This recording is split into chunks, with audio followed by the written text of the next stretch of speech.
Standard 10 subject PT योग health and physical education. उसमें chapter number 9 high jump यानी ऊंची कूद। High jump along all the track and field events, high jump occupies unique position. Skill for high jump are developed repeatedly, and many changes have taken in the skill of the high jump. In high jump, an athlete comes running, take off on a stronger leg, lifts the body in upward direction, cross the crossbar, and lands on the pit. In high jump, if the athlete wants to jump higher, the parts of the body below the waist should be turned upwards to raise the center of the gravity of the body as high possible in air. Thus, in high jump, lifting the body in the direction opposite to that of the force of gravity and maintaining the proper position of the body have great importance. यानी जो high jump है वो किस तरह होता है यहाँ position में दिखाई दिया है। अगर काफ़ी हाई जंप करना है, काफ़ी ऊंचा कूद लगानी है, तो पूरा बॉडी एयर में ले जाना पड़ता है एथलीट को, और फिर बॉडी पूरा डाउनवर्ड्स आता है। तो किस तरह वो हाई जंप है वो पूरा मेजरमेंट और वो सब यहाँ पर दिखाया गया है। Ground approach run, minimum length of the approach run is 15 meters. The length of the approach run for Olympic and international competition is kept to 20 to 25 metre, यानी 15 मीटर का जो दौड़ने का मार्ग होता है वो है, और एथलेटिक्स और इंटरनेशनल कंपटीशन में 20 से 25 मीटर्स का रनवे होता है। ये वाला जो रनवे होता है वो from the uprights of the high jump, an area of the 15 meter radius is drawn and entire area is level to be used as the approach run.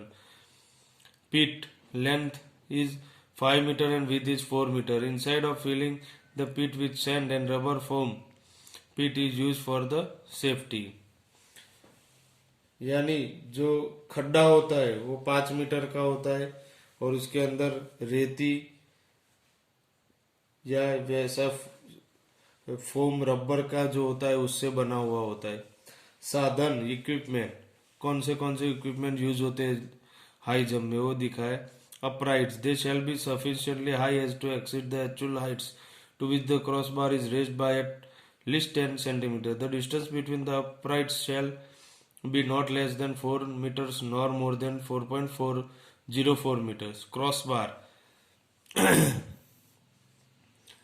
the crossbar shall be made of wooden or other suitable material. The overall length of the crossbar shall be 3.98 meters to 4.02 meters. The maximum weight of the crossbar shall be 2 kg. The diameter of the circular part of the crossbar shall be 2.9 cm to 3.1 cm. The end piece shall be square in shape.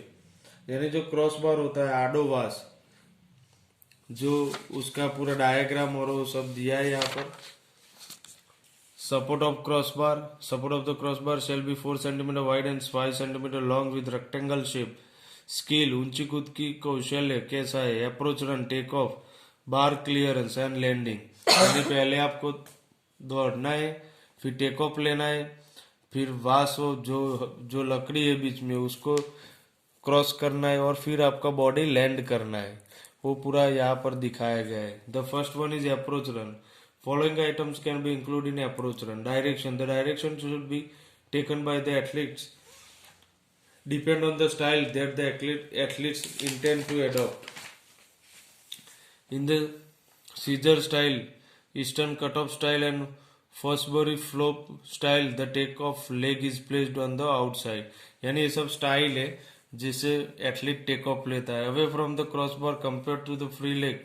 So an athlete who takes off on the right leg will have to come to the takeoff point from the left side, while in the western roll and straddle style, as the takeoff leg is coming towards the crossbar, the athlete will have to come running from the right side. The angle from the run, the angle of the body formed at the takeoff mark with the crossbar while running towards the side of the upwards in the direction of the approach run is called the angle of the approach run. The angle is different in various style of high jump. Generally the athlete arrives at the angle of 39 to 40 degree. यानी कौन से angle से आपको running करना है वो athlete पे depend करता है, और उसका जनरली एंगल 39 to 45 डिग्री होता है. The distance after deciding the direction and the angle of the approach run, the athlete has to decide the distance he will run before taking off. Generally, athletes execute the takeoff after covering a distance to 12 to 15 meters in 7 to 9 strides. यानी कितने distance से उसको running करना है वो भी यहाँ पर दिखा. Take off, the athlete first make a mark on the ground at a proper distance from the upright and the crossbar. He takes the measurement with his arm. This mark is for athlete has its takeoff mark. Taking care not to obstruct the speed obtaining during the run-up, the athlete touches the takeoff mark first with the heel of his takeoff foot, takes off and lifts his body in the upward direction. The last stride in the run-up is longer and touches the takeoff mark first with the heel of his takeoff foot, slightly bends in the knee of takeoff leg. Center of gravity of the body will be slide back and downward. Because of the moment of the body will be pushed up forward when the toe of the takeoff leg touches the ground. At this time, if the arm is swing from down to the upward direction and if the free leg is stand with a swing, it will be easier of the athlete to lift his body effectively in the upward direction. In short, combination of lifting ability of takeoff foot, swing of free leg and upward motion of the both arm lifting body effect in the upward direction.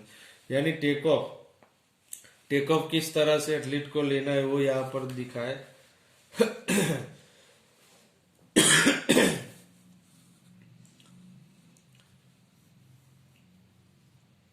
Take off लेते समय उसकी speed कम ना हो, कोई foul ना हो, उसका leg की पोजीशन एक तरह की होनी चाहिए, वो सब यहाँ पर स्पीड कैसी होनी, एयर का सर्कुलेशन कैसा होने, वो सब यहाँ पर टेक ऑफ में दिखा है. The third one is bar clearance, was ओरंगो. टेक ऑफ लेने के बाद the action of passing off the successfully over the cross bar is also an important. Take off लेने के बाद जो बार होता है हाई जंप में वो क्रॉस करना भी काफी महत्व का है. The position of the body will clearing the cross bar play an important role in the cross barring the bar. Position of the body depends different style of the bar clearing the high jump. काफी different अलग अलग style है जिस तरह से athlete बार को cross करता है. The different style of the bar clearance is as follows. Scissor style, eastern cut off style, western roll style, straddle style, Fosbury flop style. ये सब पद्धति है जिस तरह से वो बार को क्लियर करता है athlete. The fourth one is landing. Bar को क्लियर करने के बाद जो पिट में लैंड होता है उसे लैंडिंग बोलते हैं. While coming down towards the ground from the height of the cross bar, landing is done in such a way that the reaction of the push is minimized and the landing is safe without causing any injury to the body. The action of the landing will be different according to the different style adopted by the athlete. Landing in scissor style is done on takeoff leg or sometimes on the board leg. In eastern cutoff style, it is one take leg off leg. In western roll style, it is on takeoff leg and both hand parallel to crossbar. In straddle style, it is on free leg and both the arms and then rolling on free leg side in the pit. In Fosbury flow style, landing is done on the back of the soldier. यानी सभी position में landing का style अलग अलग है. जो scissor style है उसमें जिस पैर से टेक ऑफ लिया है उसी पैर से या दोनों पैर से वो लैंडिंग करता है. और जो ईस्टर्न कट ऑफ स्टाइल है उसमें टेक ऑफ का पैर जो होता है उससे या फिर दो हाथों से मदद से वो लैंड होते हैं.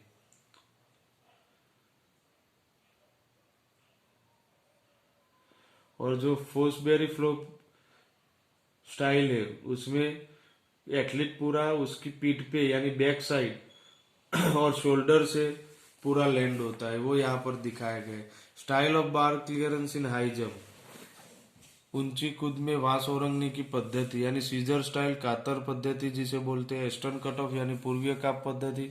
Western roll style straddle style और Fosbury style. The first one is scissor style. Scissor style यानी जो पोजीशन में जो जो फिगर यहाँ पे दिखाई दे उस स्टाइल से जो एथलीट बार बार को क्रॉस करता है उसे सीजर स्टाइल बोलते हैं।